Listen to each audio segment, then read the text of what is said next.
Go ahead. Great. So thank you everyone for coming. I hope everyone's having a great start to spring so far. The past couple of days have been kind to you. I'd like to introduce myself. My name is Brittany Saab, and I am the National Coordinator of Stakeholder Engagement for MHRC.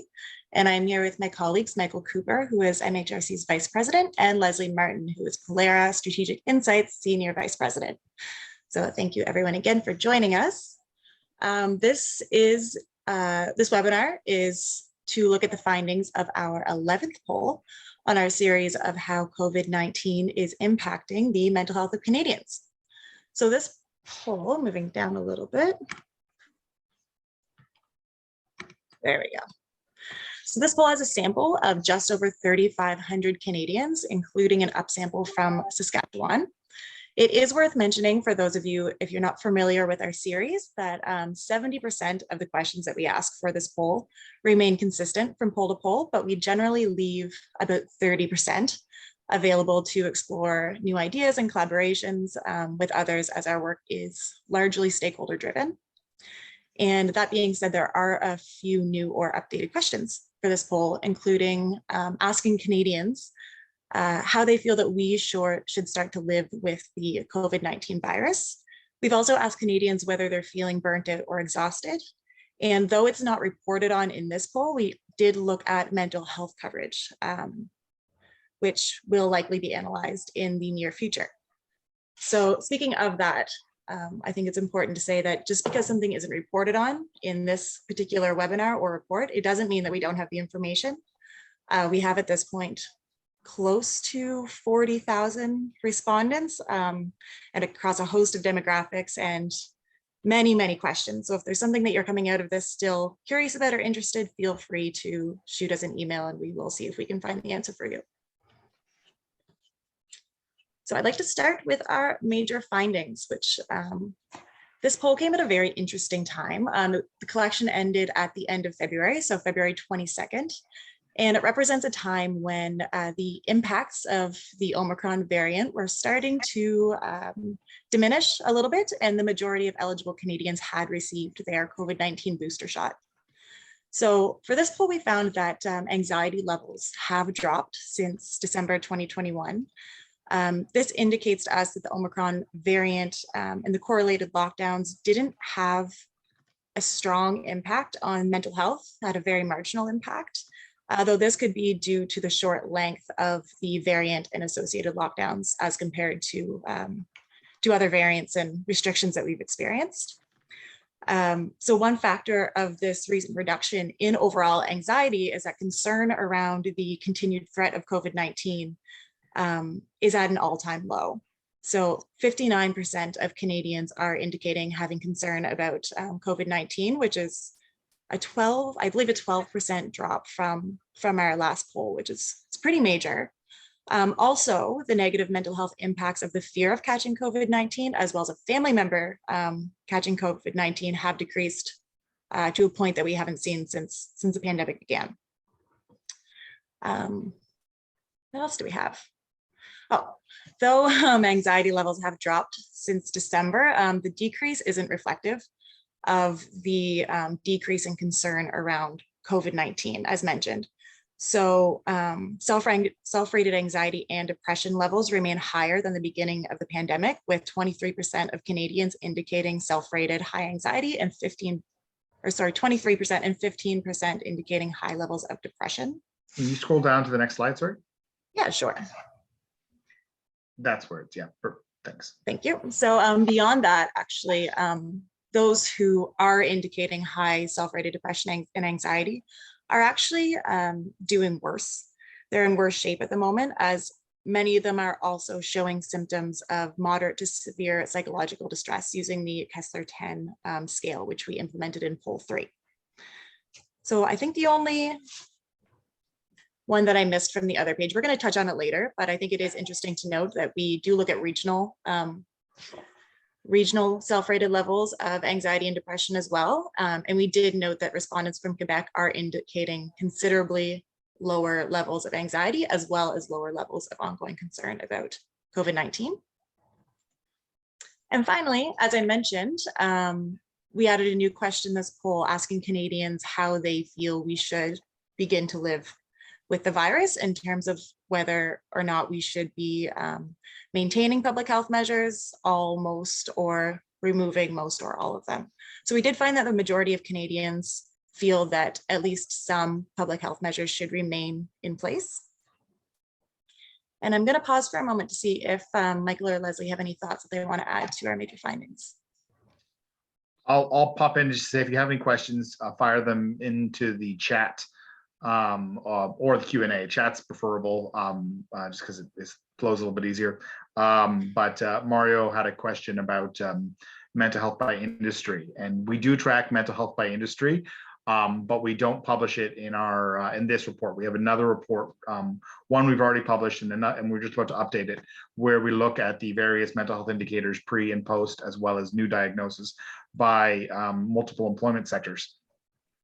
Which obviously, you know, we do watch frontline healthcare workers closely, and we've seen some other sectors that have had some movement as well. So if you're interested in that report, we can get you a copy early, or you can wait for publication in a couple of weeks. Yeah, I would just say that the part that caught me here was we were hearing a lot about Omicron, and we were hearing we had data from right as Omicron was starting to take off in mid to late December.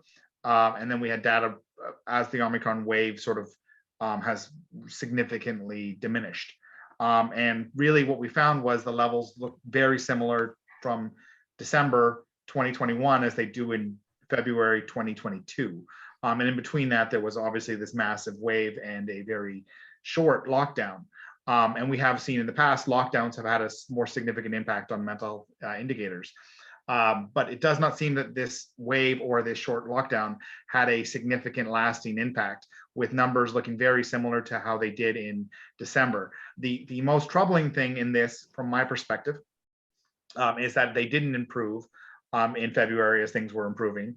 And secondary to that the individuals who are indicating high anxiety and depression, almost half of them, 45%, are indicating that they have symptoms of a moderate to severe psychological distress, which sort of says that while the vast majority of Canadians are doing fine, you know, anywhere from 2/3 to 75% are doing fine, the people who are struggling in a worse way than they were through earlier parts of the pandemic. So it's important to draw that distinction where, you know, you can look at this from the number of people who are struggling, and you can also look at the severity of that struggling. And so while the number of people who are struggling has not increased or decreased despite Omicron, the people who are struggling more. Leslie, anything you want to take away from that? Yeah, I just wanted to add too that what stood out to me is that the concern levels are going down. Like, we do have the concern of catching it yourself, concern of family catching it, concern of living with it. Concern is going down, but those levels of anxiety and depression aren't going down the same way. So like you said, there are those people that are still struggling, and although a lot of people are feeling better in terms of concern, they're still having to deal with the anxiety and the depression that they've had to deal with throughout the pandemic. So I think it's an indicator that it's not going to be a quick fix. Like, it's not going to be that, you know, it's going to come to an end and everyone's going to be fine. There's going to be, it's going to continue on with some people having difficulties. Yeah, absolutely. So we're going to move on. We've touched on many of these key findings, and we will continue to touch on them as we go through the rest of the report. So I'm not going to hover on these for long. Again, this is publicly available on our website if anyone wants it. Yes. So this is something that we report on for each of our polls. And we have found that diagnoses of anxiety and depression have increased since COVID-19 began. An additional 6% say that they have been diagnosed with anxiety and 7% with depression, while other mood disorders have doubled. And 9% of Canadians had a family member diagnosed. But that being said, these numbers have remained like relatively stable since the pandemic began. And Michael and Leslie, feel free to stop me at any point in this if you want to add some notes. But as mentioned, self-rated anxiety levels haven't moved since poll 10 in December, despite a major decrease in COVID-19 concern overall. And the fear, neither has the fear of your family member catching the virus. Self-rated depression hasn't seen a significant increase since, I believe, October of 2020, which is interesting. Frontline workers should say frontline healthcare workers on this first third down. Third. Just keep noting those and I'll change them when we get out of here.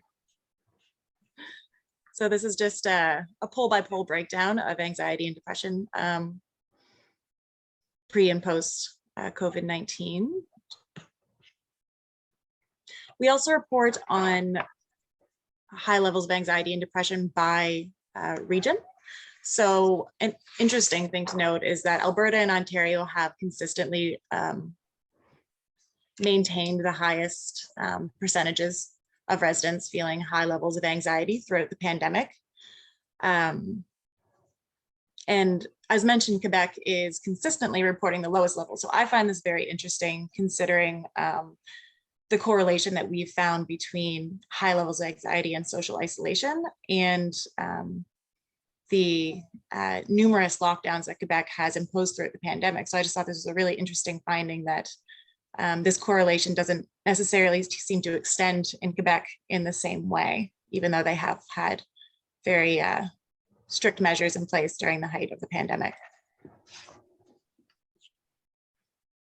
So the following 3 slides are the results of different screening tools, including the Kessler-10 scale of psychological distress, the GAD-7, which measures the severity of symptoms of anxiety, and the PHQ-9, which does the same for depression. As mentioned, 45% of respondents self-reporting high levels of anxiety or depression are shown as likely to be experiencing symptoms of a severe mental health disorder.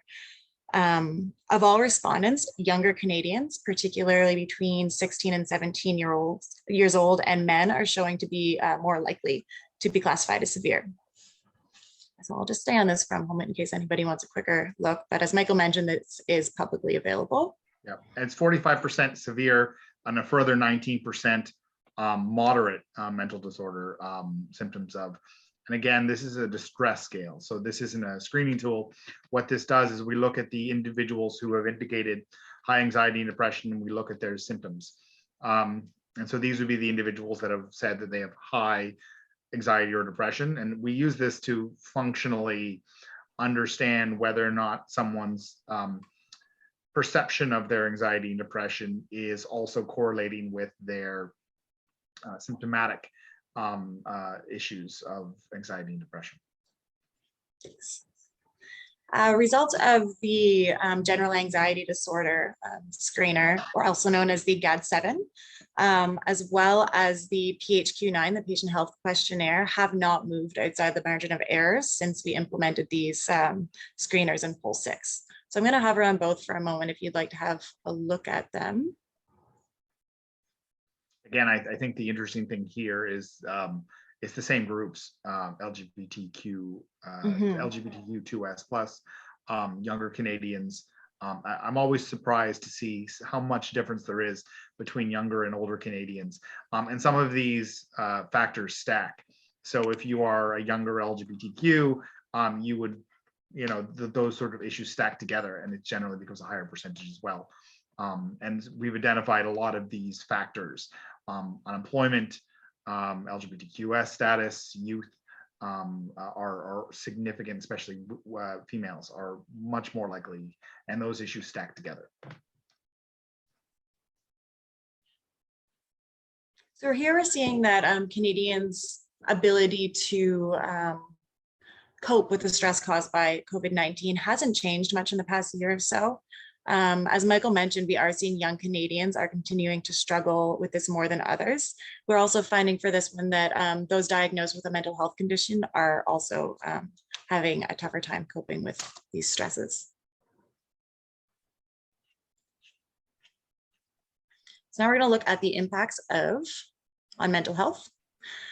So the day-to-day impacts of mental health symptoms are steadily affecting fewer Canadians, from 30% in early summer of last year to 26% now. Again, younger Canadians, frontline healthcare workers, unemployed Canadians, LGBTQ2S+ identifying Canadians, and those who are physically impaired are feeling the effects more than others.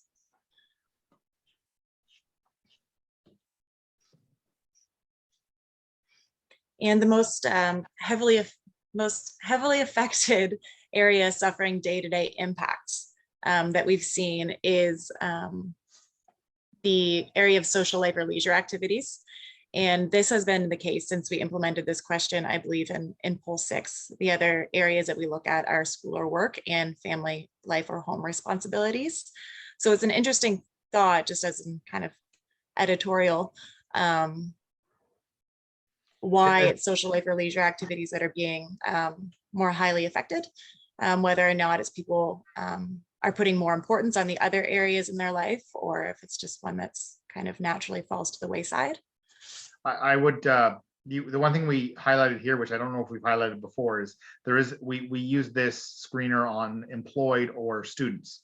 And Right. Leslie, you were kind enough to break this down by students and employed Canadians this time, where it looks like students are significantly more impaired as a result of their mental health, with 55% of students saying that they are impaired due to mental health symptoms in terms of their school or work.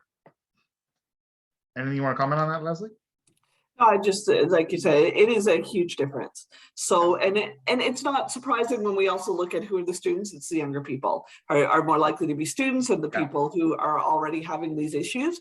But it is something that, like, I mean, that's 55%. Like that, it's huge that that they're having a lot of issues with dealing with their mental health and being able to function through it. We didn't highlight it heavily in our upfront stuff, but that to me is something that is very interesting.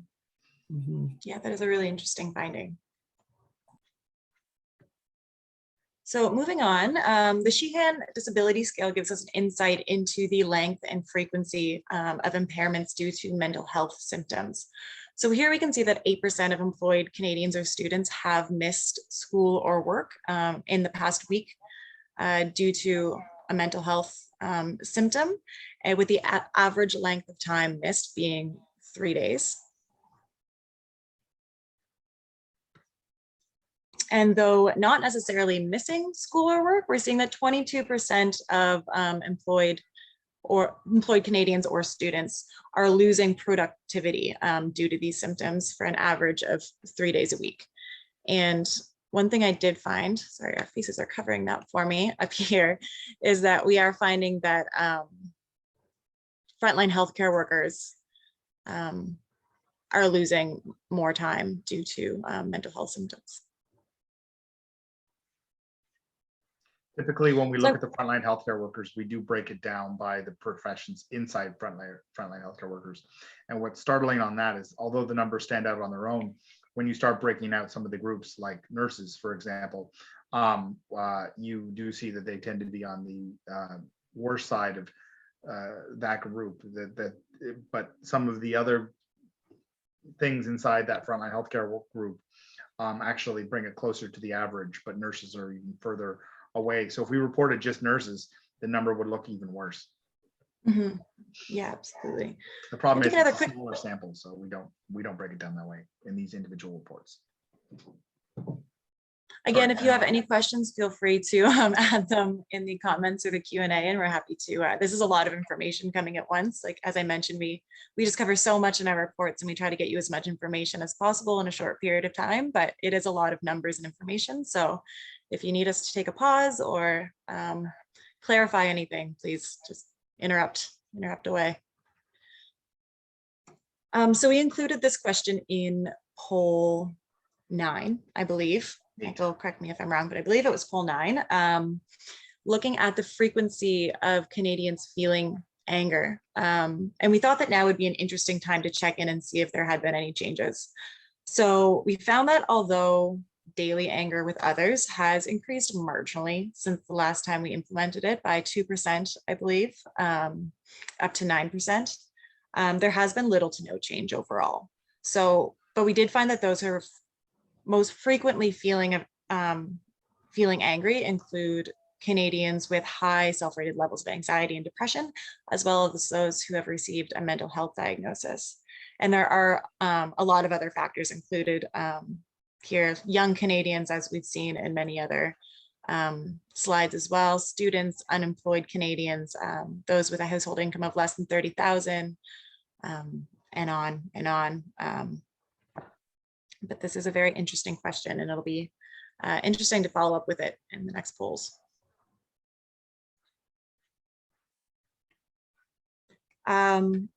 So suicide ideation among Canadians is something that we began to look into in poll 6, I believe, and it has consistently yielded quite troubling results. As you can see, 13% of Canadians have thought about suicide in the past year, and 3% have planned an attempt in the last year. These numbers continue to be much higher among young Canadians, frontline healthcare workers, and those who identify as LGBTQ2S+. If there's anything else you want to add here, Michael or Leslie, feel free. Just to point out, it's a sensitive topic, so there is a disclaimer at the front of this, and if anyone has any needs, of course, Crisis Service Canada, Kids Help Phone, and others are available. We do, because of the sensitive nature of this question, also ensure that we check this against anyone else who's asking similar questions. And we tend to, for example, the Commission puts out a similar data set where they look at suicide ideation in the last month. And we do compare our data because it's a very sensitive topic, and we want to make sure we're not, we want to be especially assured that we're communicating in a similar message. So, we do validate this quite heavily before we publish it. These are the numbers. These are the numbers that we see for that. I know the Commission also was talking about some Black Canadians having higher suicide ideation as well. So we're looking at some of that data as well, going forward to look at some of the other factors that might be influencing this, but it hasn't moved, and it's certainly troubling. I see a comment from Mario here, asking for nurses, etc. Do we break down by operational, organizational, and psychosocial stressors? And that is included not in this report or this poll, but in our psychological health and safety report that we've done with Canada Life, that is included. We look at 13 different psychosocial factors.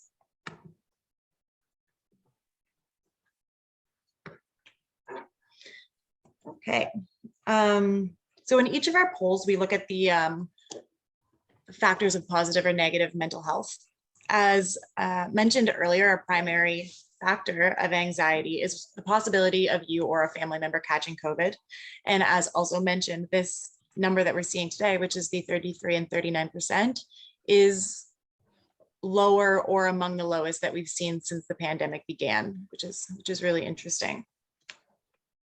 Most of the others have remained relatively stable, though a recent job loss has increased considerably this poll as a negative factor of mental health. It's gone up from 43% to 52% since December.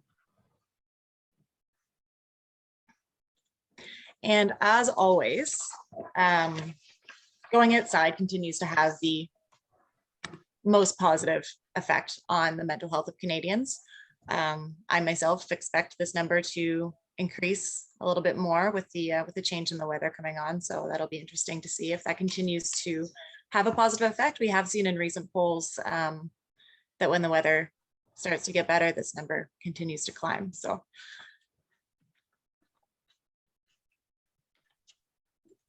there you go. As with the ability to cope with stress, younger Canadians are feeling less confident in their ability to recover from challenges faced during COVID-19. The overall percentage of Canadians, though, who are feeling confident in their ability to recover has remained pretty stable throughout the pandemic. So we're looking at 66% of Canadians who are feeling confident that they'll be able to recover.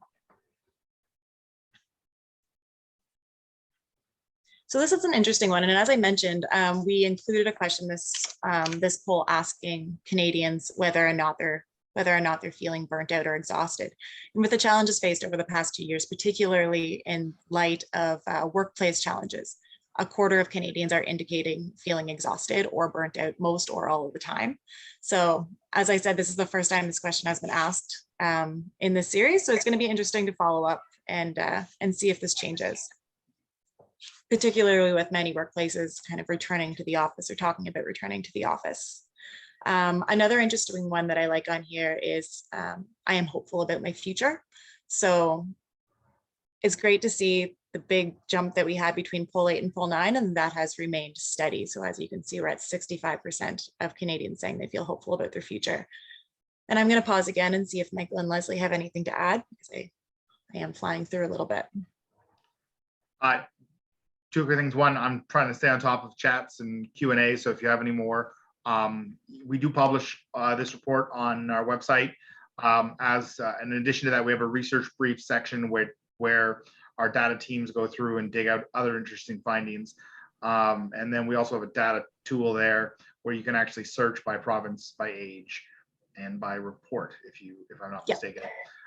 In addition to that, we've also published some work on the workplace mental health side, which I know someone's asked about, and you can access that from our webpage as well.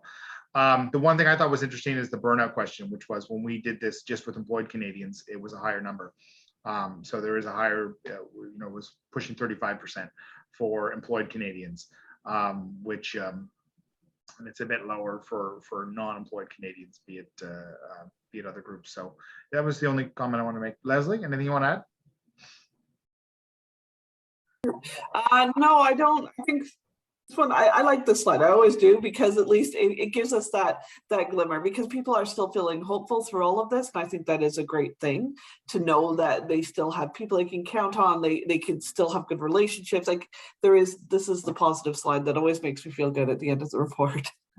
It's not a surprise that about a similar number of Canadians also feel resilient as well too, around 2/3.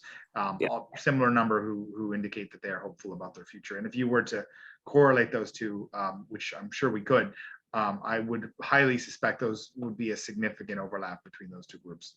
Yeah. We can see overlap in other areas as well, including people in Quebec and those over 55 years old feeling most hopeful out of all Canadians, as well as members of the LGBTQ2S+ community, less likely to feel hopeful and more likely to feel exhausted and burnt out. So this is a question we added a couple polls ago. This poll was collected just prior to most provinces dropping the proof of vaccine mandates. So at this point, the majority of Canadians were still indicating that it was having a positive impact on their mental health, though it had decreased slightly, while those indicating negative effects on their mental health had also increased a little bit. As you can imagine, this question will probably be removed from poll 12, so don't look out for it.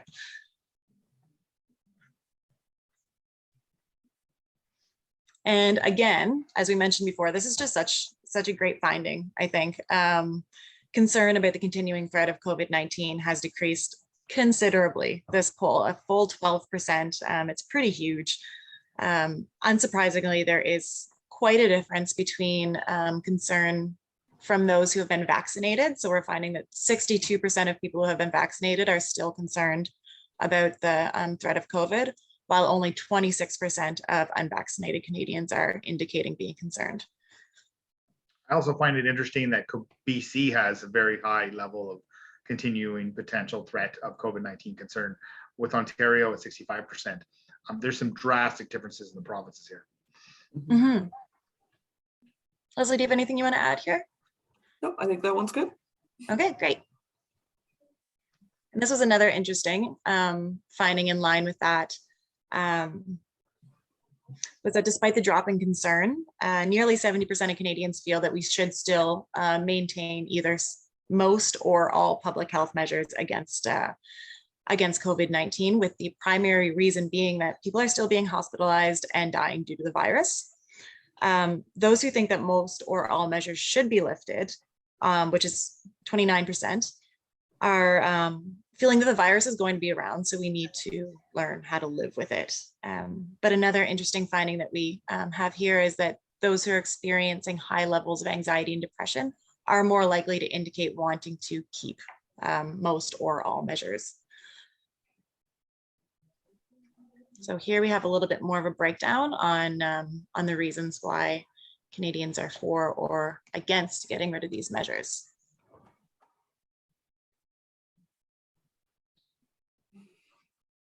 Looking at it now, it is interesting that vaccinations, obviously Canada has a very high percentage of people who are vaccinated, but not enough people being vaccinated is among the lowest reasons for wanting to keep these measures. So I'm going to Again, move. we always look at these with the mental health indicators in mind. I always think it's fascinating that it's correlated with that.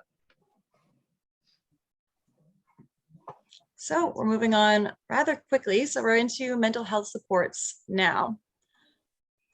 So 22% of Canadians have accessed mental health support since the onset of COVID-19. And if you look at the numbers here, I know there's a lot of very small numbers, but we are seeing that access support has made a bit of a switch from in-person care to virtual services. So we can see that one-to-one in-person with mental health professional has gone down to 7%, while online has gone up to 9%. So that's an interesting finding. It'll be interesting to see into the recovery period of COVID-19 if that trend kind of continues with more people using virtual services and less people physically visiting a professional. But beyond this, what we are interested in is the percentage of Canadians who feel that they should be accessing mental health support but are not. So currently that is 11% of Canadians. It has gone down marginally since our recent polls. But that is a really important factor. And we also look at why that is the case. So in our next slide, we can see this is before COVID-19. The reasons that people have given for not accessing mental health support when they feel that they need it. And we'll see that between this slide and the next slide, the reasons given haven't really changed. So COVID hasn't really seemed to affect the reasons why people aren't accessing mental health care. The main reason being, I prefer to manage it myself. I couldn't afford to pay and I didn't know how to get this kind of help. The only change that I've seen after COVID is that access to care was limited, is a little bit higher. Is there anything that either of you'd like to add here? Is there any questions? No, I think we should open it up for questions. If anyone has any questions, I know we pushed through that quite quickly, and it is a lot to cover. So we did move relatively fast. But does anyone have any questions specifically or things that they're looking to have addressed in mental health? As we indicated, we've looked at this 100 different ways. So there's a lot we don't say because there is no significant finding. But if you're curious, you have 3 people who spend their days looking at mental health data all day, most days, who could speak to what we've seen in the data on this. I'm going to slide up to this page again, just in case anybody would like to take a closer look at it, because there's a lot going on.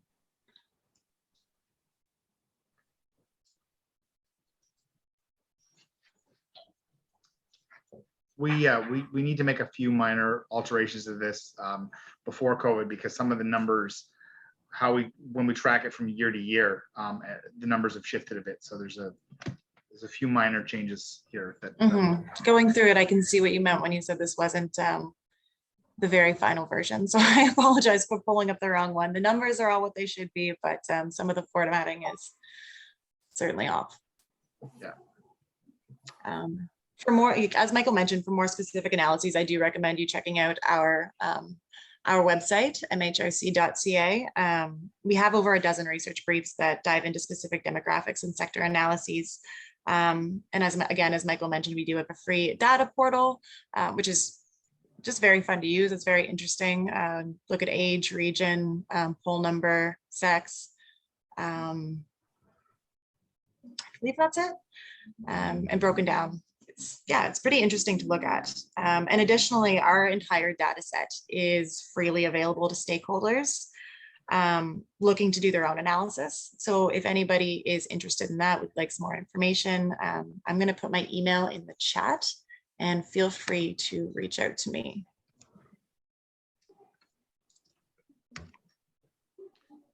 Are there any other questions?